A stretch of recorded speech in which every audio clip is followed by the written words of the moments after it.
My name is Chloe. I am 29 years old, and I will never forget the day I sat in that lawyer's office, watching my father try to erase me from existence. His eyes were cold, his voice steady as he declared, "I deserve nothing." My stepmother smiled. My step-siblings smirked. They all thought they had won. But I did not cry. I did not beg. I simply looked at the lawyer and asked one question that made the entire room fall silent. Before I tell you what secret I had been keeping, let me know where you are watching from today. Drop a comment below. And if family betrayal stories resonate with you, hit that like button and subscribe to this channel. Because what happened next made my father realize he had underestimated the wrong person his entire life. I was born in Savannah, Georgia, into a family that everyone in town knew by name: the Harrisons, old money, textile industry, respect that stretched back 4 generations. My grandfather, Walter Harrison, built Harrison Textiles from nothing. He started with one small factory and a dream, and by the time I was born, the company employed over 2,000 people across the Southeast. He was the kind of man who remembered every employee's name, who showed up to work at 6 in the morning even when he did not have to, who believed that a handshake was as binding as any contract. My father, Gregory Harrison, was his only son. He grew up in privilege, but never quite understood the responsibility that came with it. At least that is what I came to realize over the years. My mother was Catherine. She was gentle, warm, the kind of woman who made everyone feel seen. "I have her eyes," people used to say. Her smile, too. She was the glue that held our little family together, the one who made sure birthdays were celebrated and holidays felt magical. When I was 8 years old, she got sick. Cancer. The kind that moves fast and takes everything. I remember sitting by her hospital bed holding her hand, not fully understanding what was happening. She looked at me with those tired eyes and said, "Chloe, promise me you will always be kind, even when the world is not kind to you. Promise me." I promised. 3 months later, she was gone. The years that followed were a blur of grief. My father withdrew into work, into silence, into a place I could not reach. But there was one thing that kept me going. One person who made sure I did not disappear completely. Grandpa Walter.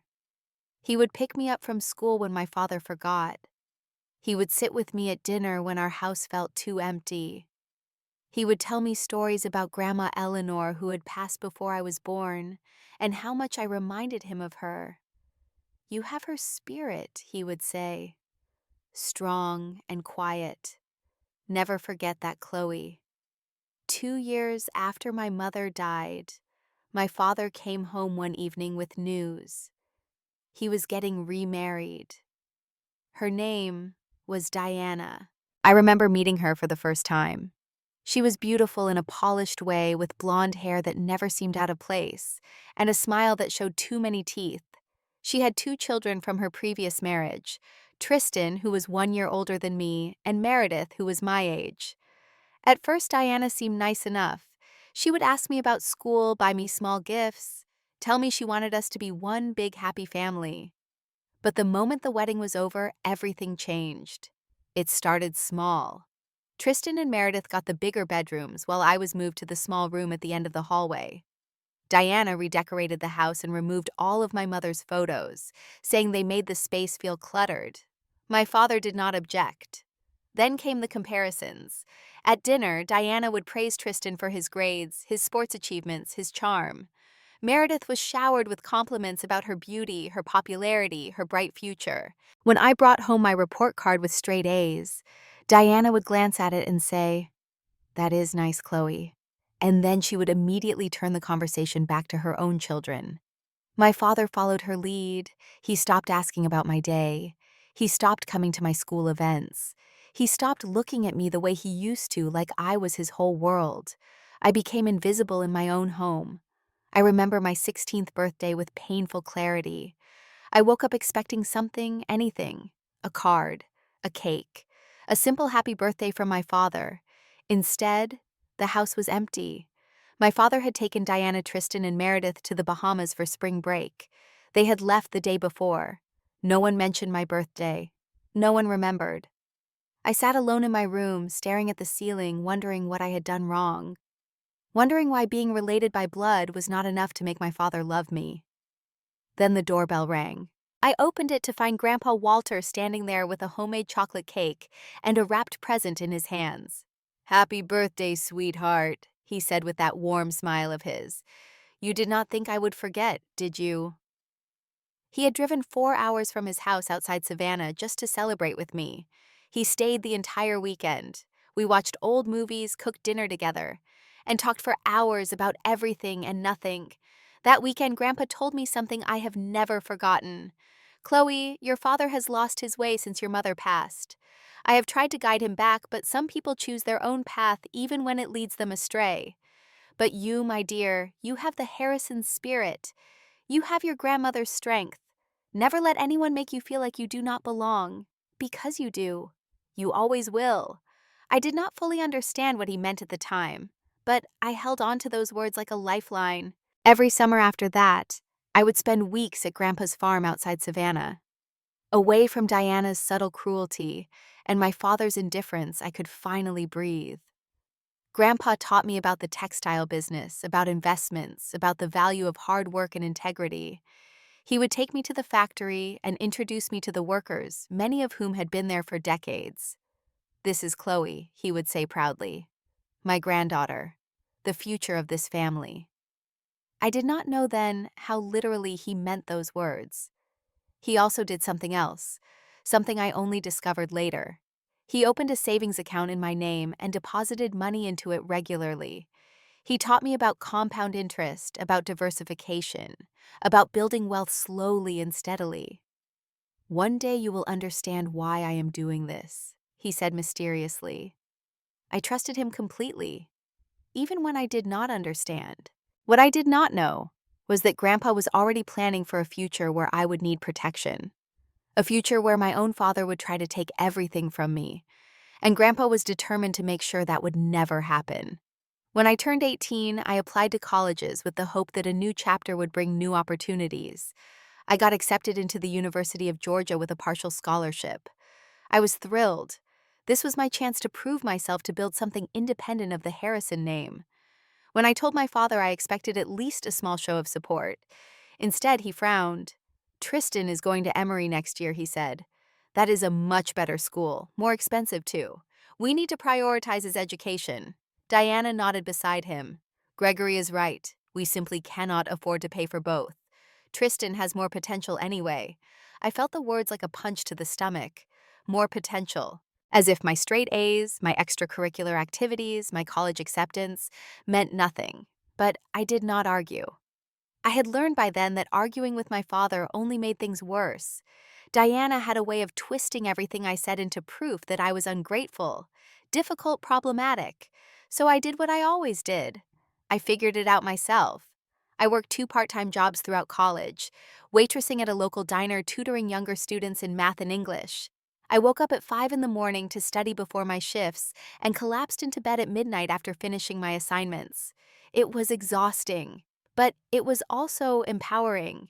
Every paycheck, every good grade, every small victory reminded me that I was capable, that I did not need my father's approval to succeed.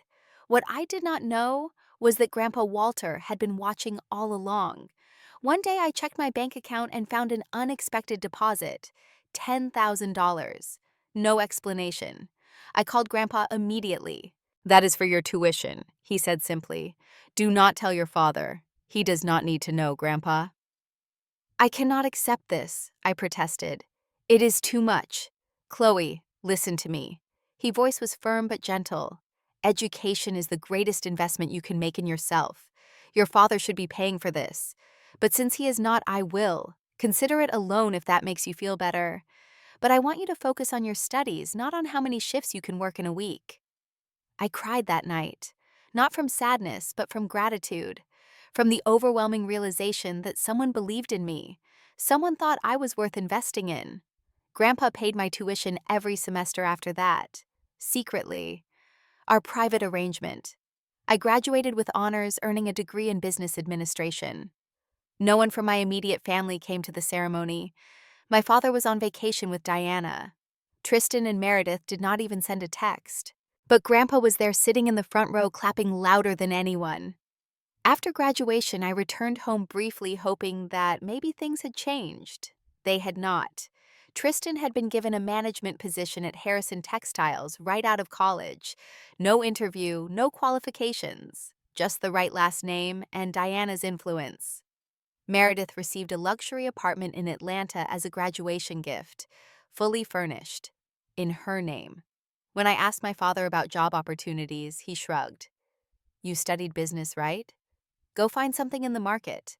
The company does not really have a position for you right now." Diana smiled sweetly. "I am sure you will figure it out, Chloe. You have always been so independent." Independent, the word they used to justify abandoning me. I moved out the next week, found a small apartment in Atlanta, and started applying for jobs. Entry-level positions at companies that had never heard of the Harrison name. I wanted to prove I could make it on my own, and I did. I worked my way up at a financial consulting firm. Started as an analyst, earned promotions through merit, not connections. Within 5 years, I was managing accounts worth millions of dollars. But even as I built my own success, the family dynamic never changed. Every holiday, I reluctantly attended Tristan, and Meredith were celebrated while I was barely acknowledged. Diana would find subtle ways to remind me that I did not belong. "Your dress is interesting, Chloe. Very different from what Meredith would wear." My father never defended me, never even noticed. I started visiting less and less, making excuses, protecting myself. But I never stopped visiting Grandpa. When I was 27, he called me with news that shattered my world. "Chloe, I need to tell you something." His voice was weaker than I had ever heard it. "I went to the doctor last week. They found something in my lungs. Cancer. Stage 3. The same disease that took my mother." I dropped everything, took a leave of absence from work, and drove straight to Savannah. For the next 6 months, I was by his side almost every day, cooking his meals, helping him to doctor's appointments, sitting with him through chemotherapy sessions, reading to him when he was too tired to keep his eyes open. My father visited 3 times during those 6 months. Diana came once, stayed for an hour, and left early because she had a hair appointment. Tristan and Meredith never showed up at all. But I was there, every single day. One afternoon, when Grandpa was feeling a bit stronger, he asked me to sit down. He had something important to tell me. "Chloe, I have been watching this family for a long time. I have seen how they treat you, how your father has failed you." "Grandpa." "It is okay," I started to say. "No," he interrupted firmly. "It is not okay, and I will not let it continue." He told me he had contacted his personal attorney, a man named Bernard Whitmore, not the company lawyer, someone separate, someone my father did not know about. "I have changed my will," he said, "but it is complicated. There will be resistance. I need you to trust me." "I do," I said without hesitation. "I trust you completely." He handed me a sealed envelope. "Keep this safe. Do not open it until after the official will reading. No matter what happens in that room, remember this. You are my true heir. Not because of blood or money, but because you are the only one who understands what this family should be." I took the envelope with trembling hands. 3 months later, Grandpa Walter passed away peacefully in his sleep. I held his hand until the very end, and I carried his secret with me, not knowing how powerful it would turn out to be. The funeral was held at the largest church in Savannah. Hundreds of people came to pay their respects. Business partners, politicians, old friends, employees who had worked at Harrison Textiles for decades. My father stood at the front playing the role of the grieving son. His eulogy was polished, emotional, filled with stories about what a great man Walter Harrison had been. Watching him speak, I felt sick. This was the same man who could not be bothered to visit his dying father more than 3 times in 6 months. Now he was crying crocodile tears for an audience. Diana stood beside him, dressed in expensive black, dabbing at her eyes with a designer handkerchief. Every gesture was calculated for maximum sympathy. Tristan and Meredith were already whispering about the inheritance. I heard them behind me during the service. "Think we will get the house?" Tristan asked. Meredith giggled softly. Mom says we are definitely getting trust funds. Maybe enough to buy that car I wanted. I wanted to turn around and tell them exactly what I thought of their greed. But I stayed silent. There was a bigger picture now. After the service, I went back to Grandpa's farm alone. I sat in his study surrounded by his books and photographs and let myself grieve properly for the first time. I found the envelope he had given me and held it close. Whatever was inside, I was not ready to open it yet. But I did make one phone call. Bernard Whitmore answered on the second ring. "Miss Harrison," he said calmly. "I have been expecting your call." Bernard explained everything. The will that my father and Diana were expecting to be read was 3 years old. It left most everything to my father with small provisions for Tristan and Meredith. What they did not know was that Grandpa had created a new will 6 months ago, one that changed everything. "The new will supersedes the old one," Bernard said. "It is completely legal, properly witnessed, notarized by a judge, airtight." My hands were shaking. "What does it say, I think you know, Miss Harrison? But I will wait until the reading to reveal the full contents. Your grandfather wanted it that way. He wanted to see the look on their faces." I understood. This was Grandpa's final gift. Not just wealth, but justice. Bernard gave me instructions. I was to act normally until the will reading, not reveal anything. Let my father and Diana believe they had won. "The reading is scheduled for next Tuesday," he said. "I will arrive at the appropriate moment. Be ready." Over the next few days, I watched my family with new eyes. Diana called me to remind me about the will reading. Her voice was dripping with false sweetness. "I know you are probably hoping for something, Chloe, but try not to be disappointed." Walter was very clear about his wishes. Family comes first. I almost laughed. She had no idea. Tristan posted on social media about carrying on Grandpa's legacy. Meredith was already shopping for new furniture, anticipating her trust fund. My father did not call at all. The night before the reading, I finally opened Grandpa's envelope. Inside was a handwritten letter and a small brass key. "Chloe," the letter began. "If you are reading this, I am gone. But I want you to know something. You are the only Harrison who truly understands what this family was meant to be. Your father lost his way when your mother died. I tried to guide him back, but Diana led him further astray. I watched him abandon you, his own flesh and blood, for people who only wanted his money and status. You never complained. You worked hard. You stayed kind.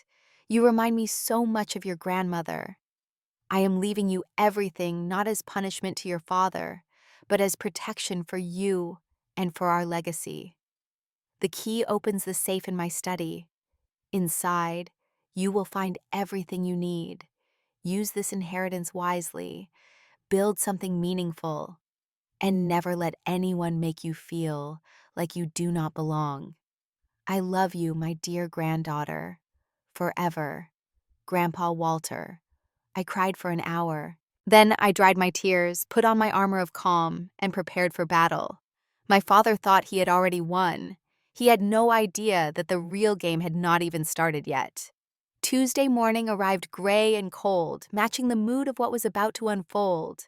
The will reading was scheduled for 10 o'clock at the law offices of Franklin Holt, located in a historic brick building in downtown Savannah.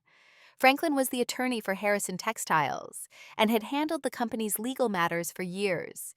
He was also, I had learned, completely unaware of Bernard Whitmore's existence. I arrived 15 minutes early, dressed simply in black. Nothing flashy. Nothing that would draw attention. In my purse, I had a copy of Grandpa's new will and Bernard's phone number on speed dial. The law office was elegant in an old money way. Dark wood paneling, leather furniture, oil paintings of stern-faced men on the walls. A receptionist with perfectly styled hair directed me to a waiting area with plush chairs and fresh flowers.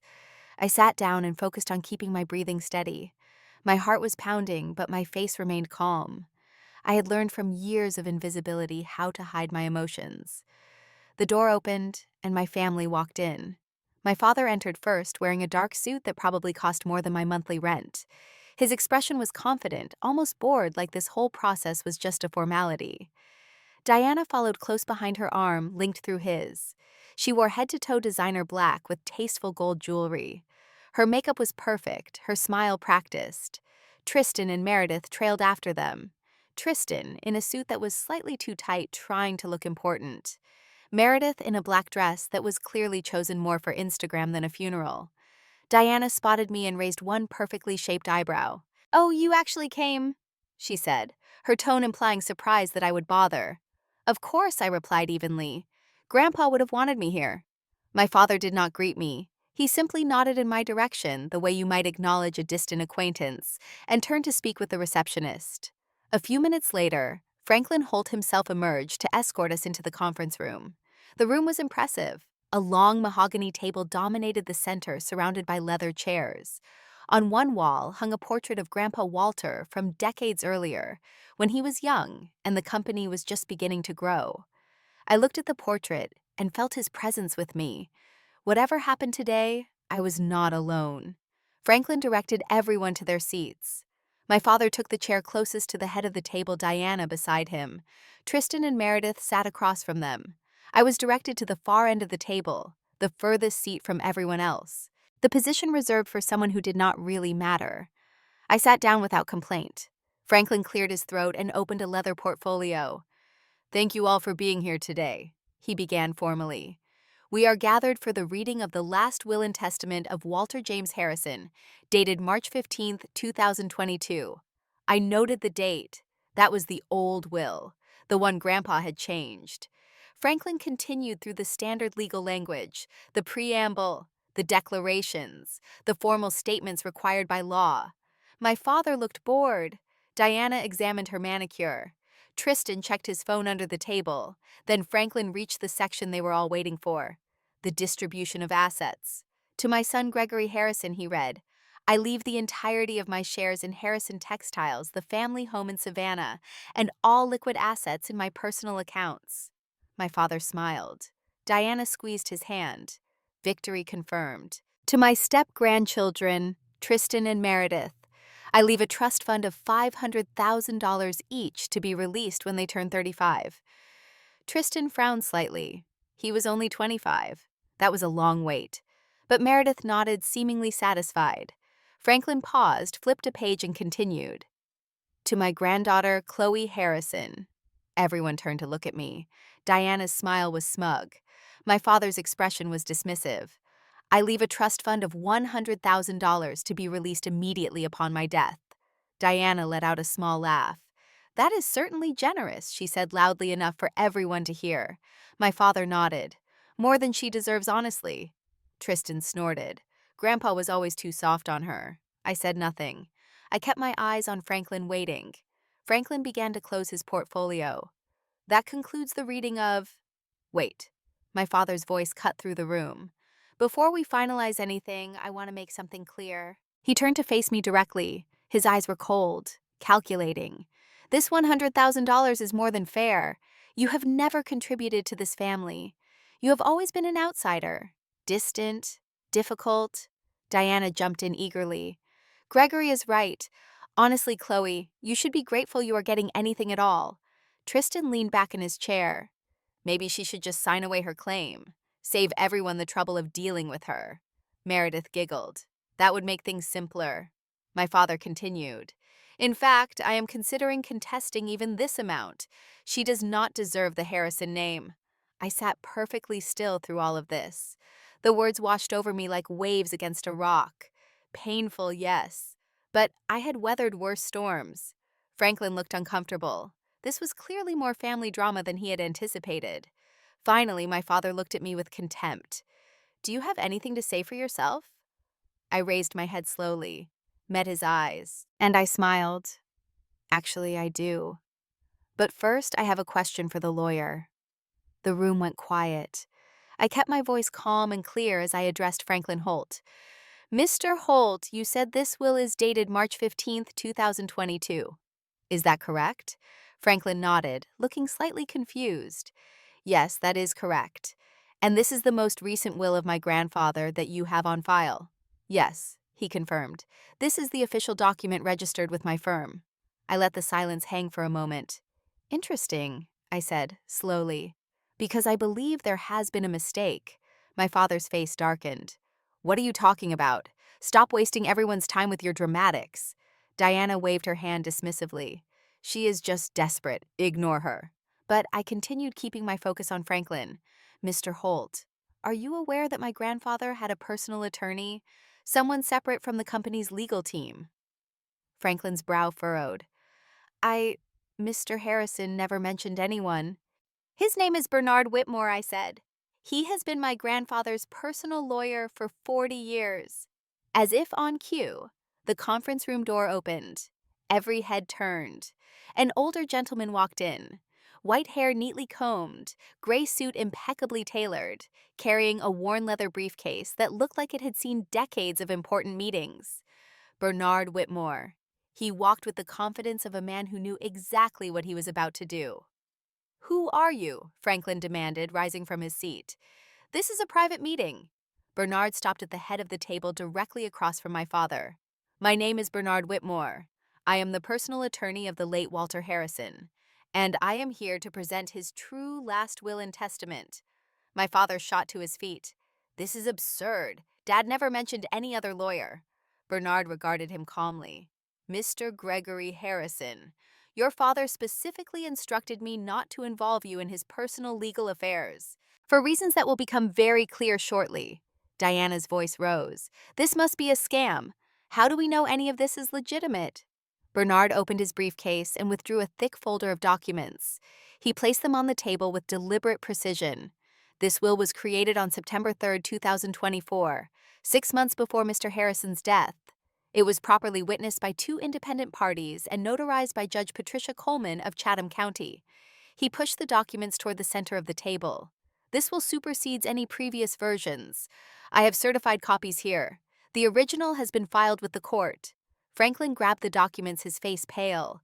He began flipping through pages, his legal training kicking in as he verified signatures and notarizations. I turned to look at him. Mr. Holt, you really did not know? Franklin did not answer. He was too busy reading. My father snatched the papers from Franklin's hands. Let me see that. I watched his face as he read, watched the color drain from his skin, watched his confidence crumble like a sandcastle hit by a wave. Diana grabbed his arm. What does it say?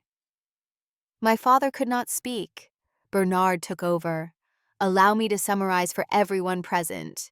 He stood straighter, his voice carrying the authority of 40 years of legal practice. In his final will and testament, Walter Harrison revoked all previous bequests to Gregory Harrison and his stepchildren. Gasps filled the room. Diana's hand flew to her chest. Tristan's jaw dropped. Meredith's eyes went wide. Bernard continued without pause. The entirety of his estate, including 100% of shares in Harrison Textiles, all real estate holdings, and all personal assets, are left to his granddaughter, Chloe Harrison. Silence. Complete, absolute silence. I sat perfectly still, feeling the weight of the moment settle around me. I had known this was coming. I had prepared for it. But hearing the words spoken aloud still felt surreal. Tristan found his voice first. That cannot be right. Meredith shook her head frantically. This is a joke. This has to be a joke. I looked at them both, these step-siblings who had spent years making me feel worthless, who had laughed at me, excluded me, treated me like an unwelcome guest in my own home. This is not a joke, I said quietly. My father finally looked up from the documents. His face was purple with rage. You knew about this. He snarled at me. You planned this whole thing. I met his glare without flinching. I did not plan anything. Grandpa did. The room erupted into chaos. Diana was screaming. This cannot be legal. He was old. He was sick. He was not in his right mind. Tristan was on his feet pacing. This is insane. The company is supposed to be ours. Meredith had her phone out, probably texting someone about the disaster unfolding. My father stood frozen, staring at me like he was seeing me for the first time in decades. Bernard remained calm through all of it. Mrs. Harrison, he addressed Diana with cool professionalism. You are welcome to contest this will in court. I anticipated that you might try. He pulled another document from his briefcase, which is why Mr. Harrison underwent a comprehensive cognitive assessment 1 week before signing this will. He was evaluated by Dr. Stephen Morrison, a board-certified neurologist with 30 years of experience. The assessment confirmed that Mr. Harrison was fully competent, of sound mind, and capable of making his own legal decisions. Bernard placed the assessment on the table. This document is attached to the will as Exhibit A. It will hold up to any challenge you attempt. Diana's face went white, but Bernard was not finished. Additionally, Mr. Harrison anticipated potential legal challenges and set aside $2 million specifically for Chloe's defense fund. $2 million, I heard Tristan mutter in disbelief. Furthermore, Bernard continued, Mr. Harrison spent the last several years documenting instances of mistreatment that Chloe experienced within this family. Everyone went still. Journal entries detailing conversations he witnessed, financial records showing discrepancies in how resources were allocated between Chloe and her step-siblings, witness statements from household staff and company employees. He looked directly at Diana. If this goes to court, those documents become public record. The media would find them very interesting. Diana's composure cracked. What documents? What are you talking about? Bernard pulled out another file. For example, the $300,000 from company accounts that were used to renovate your personal vacation home in Florida. The trust funds for Tristan and Meredith that were set up using company assets rather than personal funds. The college tuition payments that were listed as business expenses for tax purposes. My father turned to Diana. You told me those were legitimate, he said, his voice low and dangerous. Diana stumbled backward. I did not. Gregory, you have to understand. Shall I continue? Bernard asked. No, I said firmly. That is enough.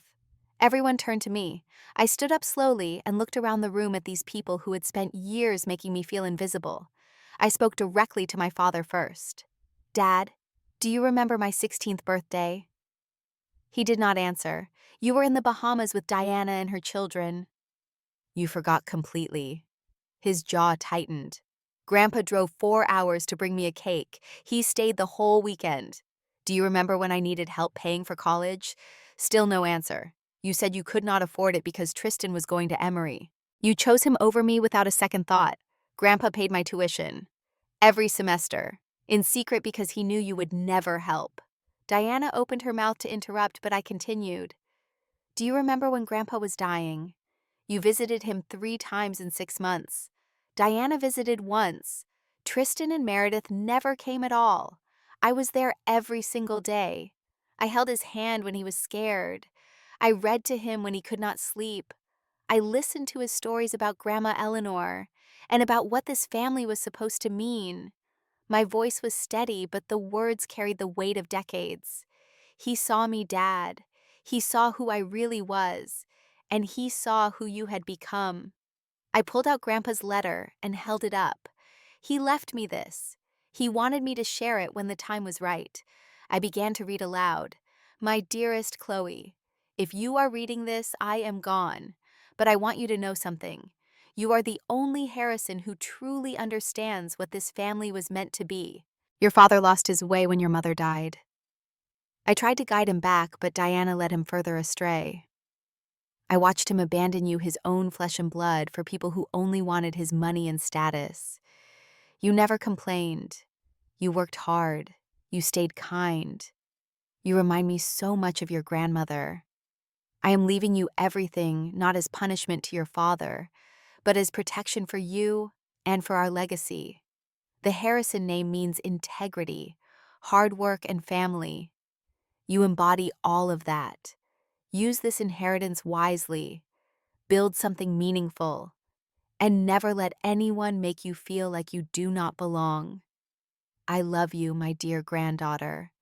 Forever, Grandpa Walter. I folded the letter carefully and returned it to my pocket. The room was silent. Diana had tears running down her face, though I suspected they were tears of frustration rather than emotion. Tristan and Meredith looked shell-shocked. Franklin was still reviewing documents, probably planning how to explain this to the other partners. My father sat down heavily in his chair. He looked like a man who had just watched his entire world collapse.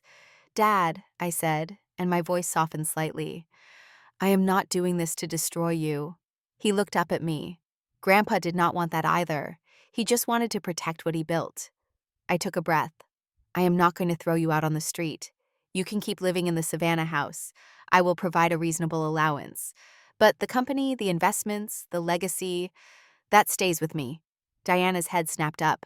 You cannot be serious, she hissed. After everything we have. I cut her off. After everything you have, what Diana taken from me made me feel worthless, convinced my father that his own daughter was not worth his time. She had nothing to say. Bernard stepped forward. I should mention that the will also contains specific provisions regarding Mrs. Diana Harrison and her children. Everyone tensed. Should Mr. Gregory Harrison wish to remain in the family home, he may do so. However, Diana Harrison and her biological children have no claim to any Harrison assets. The provisions in the previous will regarding trust funds for Tristan and Meredith have been voided. Meredith burst into tears. Tristan slammed his fist on the table. This is not fair, he shouted. We are family too. I shook my head. Family is not about who shares your blood. Family is about who shows up, who cares, who stays. You had every chance to be part of this family. You chose differently. I gathered my things and walked toward the door. Bernard followed, pausing only to leave his business card on the table. If you have any questions or wish to discuss terms, you may contact my office. But I would advise against any hasty legal action. Mr. Harrison's wishes were very clear and very protected. I stopped at the doorway and turned back one final time. My father was still sitting there staring at nothing. Dad, he looked at me. I hope someday you realize what you lost. Not money, not a company, but a daughter who loved you and tried her best for 29 years. I stepped through the door. Bernard followed behind me. As we walked through the reception area, he smiled gently. Your grandfather would be proud, Miss Harrison. Very proud indeed. I nodded, not trusting myself to speak, because for the first time in my entire life, I finally felt like I belonged. In the weeks following the will reading, my life transformed in ways I never could have anticipated. I moved into Grandpa Walter's farmhouse outside Savannah, the same house where I had spent so many summer weeks as a child, the same house where he taught me about business and life and what it meant to be a Harrison. Walking through those rooms without him was painful at first. His presence was everywhere. The chair where he used to sit and read, the kitchen where we cooked dinners together, the study where he showed me investment portfolios and explained compound interest. But gradually the pain transformed into something else: gratitude, purpose, determination. I found the safe in his study and used the brass key from his letter. Inside were exactly what he promised: stock certificates, property deeds, letters of instruction, everything I needed to understand the full scope of what he had left me. The numbers were staggering. Harrison Textiles alone was worth over $50 million. The real estate holdings added another $20 million. The investment portfolios carefully managed over decades totaled nearly $30 million more. I was on paper one of the wealthiest young women in Georgia. But the money was not what mattered most. What mattered was the trust Grandpa had placed in me, the belief that I could carry on his legacy, the faith that I would use these resources wisely. I spent the first month meeting with Bernard, with accountants, with the board of directors at Harrison Textiles. I learned everything I could about the company, about its history, about its future. Many people were skeptical at first. I was young, I was a woman. I had no direct experience in the textile industry, but I had something else.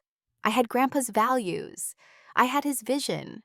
And I had spent years building my own career, proving my competence in the business world.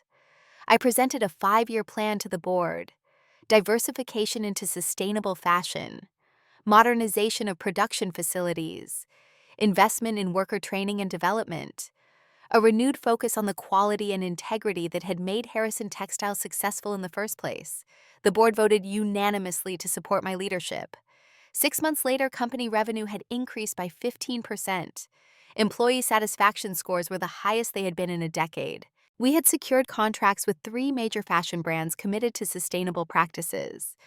I was not just carrying on Grandpa's legacy, I was building on it. As for my family, things settled into a new equilibrium. My father called me once about 2 months after the will reading. His voice sounded tired, defeated. "Chloe," he said quietly, I wanted to apologize. I listened without interrupting. I know it is too late. I wasted so many years. I let Diana influence my decisions. I forgot who I was supposed to be, who you needed me to be. I took a slow breath before responding. You are right, Dad. It is too late for us to have the relationship we should have had, but it is not too late for you to become a better person. I am not holding a grudge. I am just moving forward. There was a long pause. I understand, he finally said. If you ever want to talk, I am here. Thank you, I said. Goodbye, Dad. I hung up feeling lighter than I had in years. Diana and my father separated not long after that. Whether he finally saw through her manipulations or simply could not face her anymore, I never asked. It was not my concern. Tristan and Meredith never reached out. I did not expect them to. Some bridges are not worth rebuilding. But I did rebuild my relationship with myself. I started seeing a therapist, working through decades of feeling unwanted, learning to recognize my own worth, understanding that the way my family treated me was never about my inadequacy. It was about theirs. I reconnected with old friends I had pushed away during my years of trying to earn my father's approval, built new friendships with people who valued me for who I was, created a community of support that had nothing to do with the Harrison name or money. I even started dating again, carefully, slowly, learning to let people in without fear that they would eventually see me as worthless. 1 year after Grandpa's passing, I stood on the porch of the farmhouse at sunset. The sky was painted in shades of orange and gold. Birds were singing their evening songs. A gentle breeze carried the scent of the flowers I had planted in the garden. I thought about everything that had led me to this moment, the lonely birthdays, the cruel comparisons, the years of invisibility, the pain of being abandoned by the person who was supposed to love me unconditionally. And then I thought about Grandpa, about his faith in me, about the gift he left behind. Not just money or property, but validation, proof that I mattered. But the most important lesson I learned had nothing to do with inheritance. For most of my life, I believed I was not good enough. My father made me feel like an afterthought, a burden, a mistake. I spent years trying to prove my worth to people who would never see it. But Grandpa saw me. He believed in me when no one else did. And now I know this. I was enough all along. The only person who needed to believe that was me. My story is not about revenge. It is not about victory over those who wronged me. It is about finding your own worth when the world tells you that you have none. It is about recognizing that the people who are meant to love you will love you, and the ones who do not, that is their loss, not yours. If you are listening to this and you have ever felt invisible in your own family, please hear me. Your worth is not determined by how others treat you. You deserve love. You deserve respect. You deserve to take up space in this world.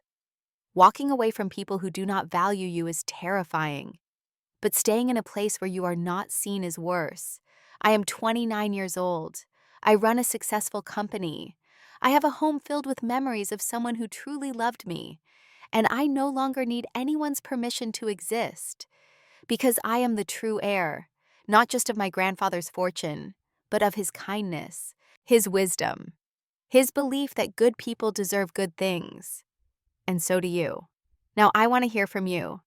Have you ever felt overlooked or underestimated by the people who were supposed to support you? How did you find your own strength? Drop a comment below and share your story. Your words might help someone else who is going through the same thing. If this story touched your heart, please hit that like button. It helps more than you know. And if you want to hear more stories like this one, subscribe to this channel and turn on notifications so you never miss an upload. Share this video with someone who needs to hear that they are enough. You never know whose day you might change. Thank you so much for watching, for listening, and for being here with me. I wish you strength for whatever battles you are facing. I wish you peace in knowing your worth. And I wish you people in your life who see you truly see you the way my grandfather saw me. Until next time, take care of yourselves. You matter. You always have.